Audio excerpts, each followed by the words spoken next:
Hi there and welcome to my channel. I'm Jennifer and the kitchen is a little busy here today.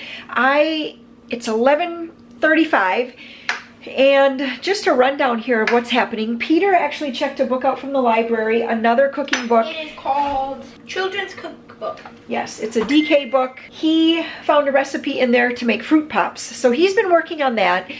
He has all of his schoolwork done, correct? Yep. We do have plans still for our 1-hour walk today, and so we're going to get to that. I'm promising myself that we are going to get to that. But yeah, I have tomatoes. So I picked, so the box that you just saw in the beginning, I had about 1 1/4 of those boxes the other day. And I turned all of those tomatoes into 9 pints of salsa, 4 quarts of tomato juice, and then we had some just random BLTs, I think 3 different days, and then just had tomatoes like with our breakfast. We've been slicing tomatoes and just lots of tomatoes. But the plan for today is I want to make some seasoned tomato sauce. It's basically spaghetti sauce. So last year I used the Mrs. Wages, and although I did like that, and I actually like the seasoning, we did have to put a little bit more sugar in when we thought, and I froze it last year, I did not can it. We did have to put a little bit of brown sugar in it when I thought it, because it was just still a little too, I don't know if sour is the right, but it was just a little too sharp. So anyway, this year I'm going to use just a basic spaghetti sauce recipe. I do have my big roaster up here, and I'm going to fill this with quartered tomatoes. I'm going to let that start cooking down, and as it cooks down, I'm going to ladle off the juice. I'm going to work in batches here, so I'm starting with my Amish paste tomatoes, because if I'm making like a sauce here, I want it to be thick. I grew three varieties this year: Amish paste, celebrity, and beefsteak. And so the celebrity and beefsteak are going to be a little bit more on the juicy side. The 10 pounds will start after I have them quartered, and I have like these tops that are a little bit yellow cut off. So the first thing to do is get the tomatoes washed and cored and then weighed out. And I almost have 1 batch. I'm keeping track because since I'm making seasoned tomato sauce, or like a spaghetti sauce, I want to get the right amount of seasonings in it. If I was just making straight tomato sauce, I would not have to do that. I would just keep on cutting and keep on cooking them down. I have to keep track this time. So we have to get 10 pounds. That will be a batch. While I wait for Maria to bring in the tomatoes, she's been bringing them in and washing them for me. I'm going to label these up. So even though you think you're going to remember what is in these jars, remember, sometimes your family is going and pulling things off the shelf, and they like to know what things are. So I just started removing the rings. I'm going to give these a little wipe down if they need it, Mom, and then I'll just label this. If for the TV I don't get everyone out. Yep, that's fine. So I'll just label these Salsa 2021. Tomato juice 2021. So Peter just pulled his popsicles out. He's doing the layered ones. So what do you have in here, Peter? What's in here so far? This one I have 2 strawberries, 2 kiwis, and then 2 orange juice ones. This orange juice one is a full one. Yep. And then I'm just putting the next layer on. So he had this in the freezer for an hour. Now he's going to put on a different layer onto each one. Maria and I had some corn on the cob for lunch, so that's why the butter's sitting here. Guess we should probably put that away. I have my tomatoes over here at 250 degrees, and they're starting to cook down nicely. They're getting pretty juicy. I think they're going to have to go another hour before I start ladling off some of the juice. Okay, the tomatoes are cooking down absolutely perfectly. This is what I want. And I'm going to start ladling off the juice. It's okay if I get some seeds. I'm going to try not to get a whole lot of pulpiness though, because I really want that pulpiness left for the sauce. I have a sieve over here, and I'll just pour it through because I don't want those seeds in my juice. And so I'm just going to start collecting all of the juice in here. And then I'm just going to empty these seeds that are in here. I'm going to empty this over into my scrap bucket and give this to the chickens. So So other things going on in the kitchen here today too. So this is the taco meat that Emily and I made the day that we put together all of the freezer meals. And I wanted to quick address a question that came up, I think in the comments or something on that video where we made the 30 meals. It was, she took 16 meals home and I kept 14 meals here. And someone asked about the comparison of those meals. So it would have been 14 of our family size meals and 16 of her family's size meals.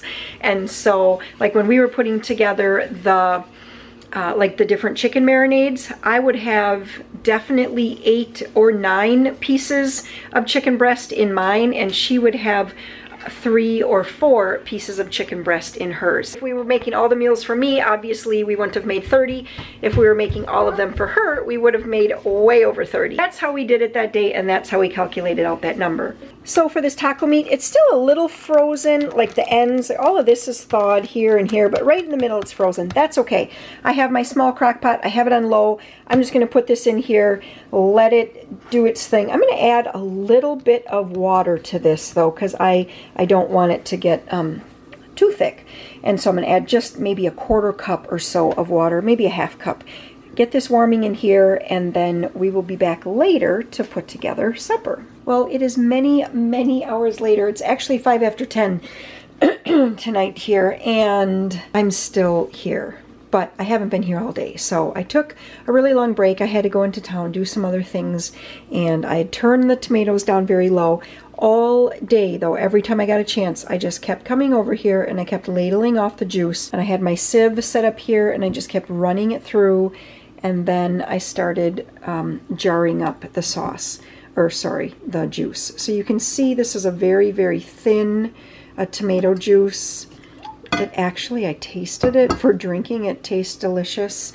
It also will work perfectly when I make things like Hug and Kiss soup and chili, because I always start those with tomato juice. This is just a great way to kind of like, I mean, can we say it like kill 2 birds with 1 stone? I ladled off juice. Then over here I have what's left. I'm going to run this through my food mill. Then I'm going to put all the seasonings into it and get it jarred up and get that canned as well. I'm going to try to work on all of this yet tonight. I better put the cover on here. I just turned the water bath canner on so that I can do the tomato juice. And I have to double check. I think it's 40 or 45 minutes for the quart jars. And then this one I think I'm just going to put in the fridge for now, and then probably just like make something with it right away, because I just couldn't fill it up full, and I don't want to can just a partial jar. And I don't want to water it down either. So, okay, so that's what I'm going to do, is just get this going, set up the food mill, and start running the tomatoes through the food mill. And then, do I dare? Pan right. Okay, and that's what the sink is looking like. Okay, the food mill is set up, and I've shown my food mill before. This one is the brand Back to Basics. I know years and years ago they made another brand called Victorio. That was a brand that was very popular, like at our natural food store. Anyway, there are now different brands. They all do the similar thing. So they have a hopper up top. You put in whatever food it is that you want to strain up here.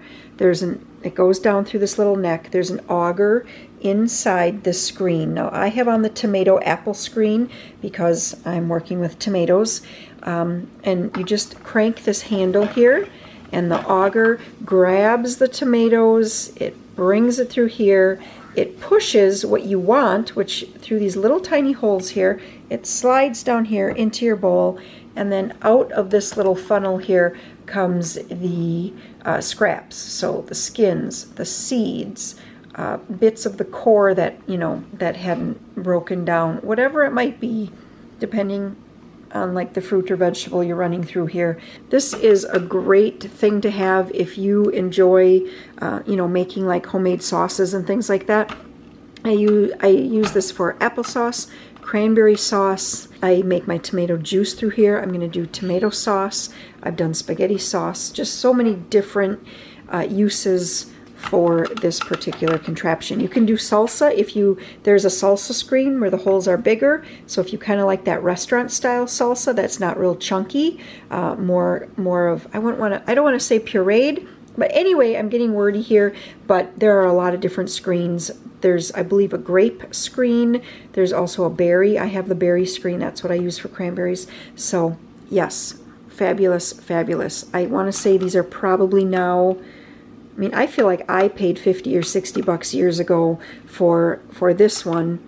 And the only thing I've had to replace is the gasket inside here one time. But otherwise, oh, and I do think I bought a new one of these because the old one just wore through from so many years of use. But otherwise, okay, I need to get the tomato sauce in here because now it's like 10:15.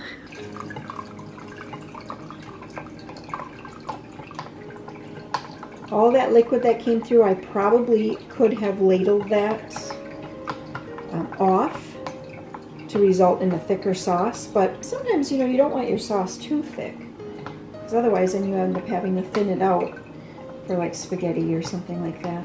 So the recipe that I use is right out of this cookbook here, Home Preserving. I've gotten this from the library because this is really the only recipe I make out of here. So I started with 20 pounds of potatoes, or oh my gosh, tomatoes. I'm not really sure how I did this, but I completely forgot to put the onions in. I guess because I was thinking that I was doing the tomato juice, you know, pulling off the liquid for the tomato juice. It just escaped me. So I think what I'm going to do is just put in a couple tablespoons of onion powder because, you know, I'm going to be using this mainly as spaghetti sauce and mainly when I put meatballs in it or I add it or I use it for my lasagna. The fact that there aren't the actual onions in is not going to be a big deal, and everything, all of the rest of these ingredients, so the garlic, the oregano, the bay leaves, the salt, black pepper, the sugar, and the hot pepper flakes, everything will, you know, that will all cook up nicely. And then I will just remove the bay leaves before I can it. So I have all the sauce in here, and I feel like it's just a little bit on the liquidy side still. I probably could have ladled off a little more juice if I would have been more patient. All of the seasonings are in now, so I'm just going to put this on the stove and bring it to a low boil, stirring very frequently because I don't want it to scorch. I also have it in a very, very heavy bottomed pan. I don't know if that captures it well, but it has a nice, and this is also stainless steel. You want to use stainless steel when you're doing like tomato products because they are acidic. They can react weirdly with your like cast iron or something like that, or aluminum. You wouldn't want to use aluminum either. I just double checked and it is 40 minutes for quarts for the tomato juice, 35 for pints. So at 35 minutes I'll take my pint jar out and then, you know, just finish it out for 5 more minutes. And then we're just going to start the cleanup here because that has to happen. All right, well here I am. It's 11:30 now. So I just brought up some jars that I'm going to be washing here. Look at that sink. Oh my gosh. Okay, so that, and there's the clean dishes. I took the bay leaves out of here. I'm now packing it into actually quart jars because that's just how I tend to use it, is in quart jars. And that helps me to save on lids right now, right? Because lids are still in pretty short supply. I'm doing fine. I just know that I have been hearing that people are running out of lids again and that stores are not having them stocked. So using quart jars helps me to just save on that. And now I just remembered I have to add in my lemon juice. So before I add any more, I better add in my lemon juice because it seems kind of redundant to add lemon juice to tomatoes because we know that tomatoes are very acidic, but depending on your variety, and especially if you're mixing tomato varieties like I am, you just don't know if your tomatoes are acidic enough and you don't want to get a bad product. So always add the either citric acid or lemon juice to the jar. All right, I only got 3 quarts of spaghetti sauce here, or the seasoned tomato sauce. Make sure that they're fully submerged by 1 inch in water. Put the cover on, bring it to a boil. Then I always like to just kind of cock the lid just a little bit and turn the heat down so it just low boils, because you don't want all your water boiling away, but you do want it to remain at a boil. All right, all of these have sealed. I've been listening to them pop. You know that if you can, you know that sound. And that's such a lovely sound. I have to wait for this, and then this has to go for, I think, 40 minutes. Yeah, I guess I'm just going to be up for a while yet, so maybe I'll edit a video. I don't know. Maybe I'll just sit and watch a video. I do know that since you guys have hung around here all the way to this point, that I should probably show you. This is how I've been canning for the last little bit. I guess right about when Warren was getting the kids into bed, I went and took a bath. Yeah, but I didn't want to wash my hair, so I just put it up in my little fluffy bowl thing. And anyways, this is how I've been canning. So I'm just going to get these last couple dishes here washed up, and then I think I'm going to sit down. Well, it is a number of days later. I am still, well, not like I've been in the kitchen the whole time, but I am back into the kitchen here, and I am working on corn. So I have about 84 ears of corn, and I want to take all of it off the cobs and get it ready for freezing. And I'm using a recipe that was my mother-in-law's recipe, and it's just a recipe for what was called frozen corn. Basically, what I did is I put some water and some butter and some salt and some sugar into this Nesco, and I have 6 cups of corn. So that's a teaspoon of salt, 1 tablespoon of sugar, and 2 tablespoons of butter, and 1.5 cups of water. And that is enough for one batch with 6 cups of corn. And I'm just going to stir this around. I'm going to put the cover back on it. I'm going to let this come to a boil, and as soon as it comes to a boil for a couple of minutes, take it out and package it up. Now, that's if I was just doing one batch. But I'm going to be doing so many batches here, as you can tell. And so what I'll do is I'm just going to keep adding the corn to this and the water, you know, batch by batch by batch. Let it get nice and hot. And then once it's all nice and hot and it's kind of cooked for a little bit, then what I'm going to do is get this into the freezer bags. I want to show you my setup here of how I go about doing this, because I'm sure I'm not the first person to think of this, but a couple of years ago, well now probably 5 years ago, when I did some corn, and I just started experimenting, and I found that this works really well. I just have a cookie sheet with a bundt pan, and I have an extra tray over here for the cobs. I just put my cob of corn in here. I'm going to have to hold on to the top, and I will use this bread knife here to cut this down. It'll fall into here, and when this starts to get full, I will dump it into here. I'll measure out 6 cups, and as soon as I have 6 cups, I'll go over to the Nesco and I will start up another batch, and just keep it going like that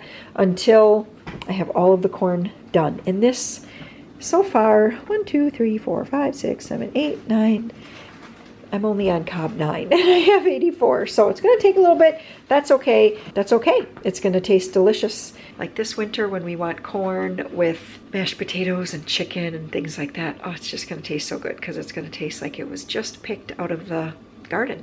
All right, I can just tell that this is done. It didn't actually come to like a full rolling boil, but I can just tell because I tasted the corn. And if you taste the fresh cut corn, and then you taste this corn, this has just a little bit of, it's not quite as starchy. So you've kind of cooked some of that starch. And so I just know that it's ready to be frozen. I wish I could give you, you know, more input than that. But I can also tell by the kernels have kind of gotten that, just a little, how do I want to say, they just don't look quite so milky. They look a little bit more like, they look a little more like cooked corn. Okay, I'm going to start packaging this up because I need to, because it's done and I don't want this to cook any longer. All right, I do have the packaging on, so you might hear that. It's actually quite disappointing. I am coming down on the home stretch here. This is the last of the corn that I have to take off of the cob. I have this waiting here. I really don't want to get yet another dish dirty. So I'm just waiting, because this batch that I have going in here, I feel like it just needs a couple more minutes, and then it will be ready to start packaging up. This is what I do for packaging it up. I just write corn 2021, and I tried to get an equal amount of liquid and corn into each of these bags, and that's it. This is about what we would eat for a meal of corn if I was making that with, well, with whatever.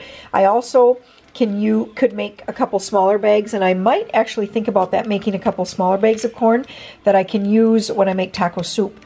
Taco soup, if I make a single batch, takes 1 can of corn, double batch is 2 cans of corn. I could then earmark, like I could write on here for taco soup, and then I would know that that is the right amount for taco soup. So just kind of think about that. Think about when you are like preserving, whether it be canning or freezing or whatever it is that you're doing. think about how you tend to eat the food so that you can package it up in a way that is most useful for you. If you are one person or a couple, you know that you're not going to use an entire quart of spaghetti sauce at a time, then can that or freeze that in smaller batches. So just think about that. You know, when we had all 7 kids here at home, I packaged all of my venison burger as full as I could, as full as that bag would take, which was about usually 2 pounds, 4 ounces. Now, I'm okay with it being 2 pounds. I even have sometimes they're like 1 pound, 14 ounces, that kind of thing. So, you know, just kind of think about that when you are packaging up food for your own family. You know, you don't have to do it how everybody else does it. Do what works best for you and your family. It is such a perfectly fall day. Right now, it is about 68 degrees out. The kids are actually outside. As soon as the temperature starts to drop, Joe absolutely loves to hang out on the sand pile. So he is out there just digging and digging and digging. Warren is raking. So just for a timeline for you guys, today is the day that it's a Sunday.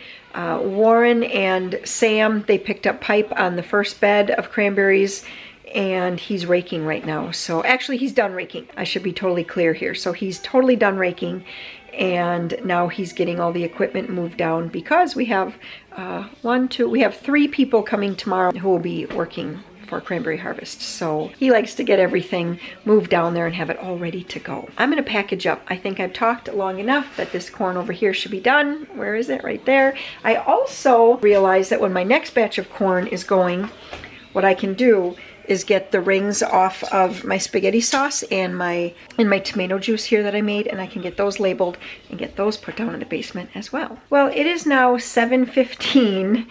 The last batch of corn is almost done cooking. I'm going to turn the Nesco off, let it cool for a couple minutes, and then get that bagged up. But look at all of that corn so far, a lot. I had some venison, some little mini roasts in the fridge thawing, and I really needed to get those cooked up today. I thought I was going to be able to make pepper steak, which was on the menu plan, I think, to have last week sometime, and it just didn't work out to have it. And so I thought, well, I'll just make it for Sunday. It's a nice supper. It's something we all like. Well, guess what? It's 7:15. I don't feel like making pepper steak now. So what I did, cut it all up. So what the plan is then is to just get out my big cast iron pan, put a little bacon grease in there, salt, pepper, onion powder, garlic powder, and just quick fry it. And I don't even think we're going to have anything else with it. You know what? I think we'll have some corn. So we'll have corn and the steak. And there's a little applesauce in the fridge, so we'll probably have that as well. I do have some oranges, but I don't even have it in me to cut them up. If I look tired, I'm sorry.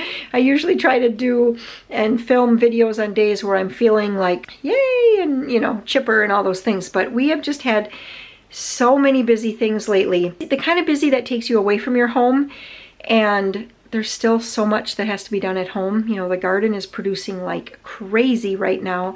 And so right now I have some tomatoes that are rotting, which is really bugging me, but I had to get to the corn and there just isn't enough time.